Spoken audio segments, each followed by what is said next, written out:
รักมากแค่ไหนแต่ถ้าเหนื่อยใจก็พร้อมทิ้งนี่คือ9ความจริงของคนที่คำว่าพอแล้ว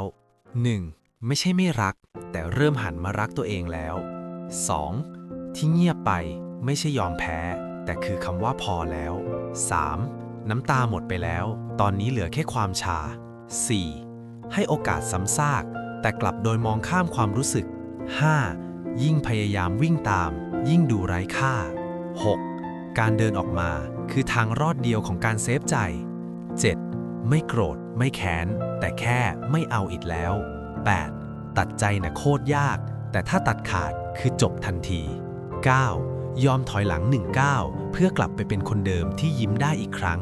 ใครกำลังอยู่พิมพ์คำว่าพอแล้วแชร์คลิปนี้ไปเตือนใจตัวเองและคนรอบข้างแล้วอย่าลืมกดติดตามเพื่อฮีลใจไปด้วยกันในคลิปหน้าครับ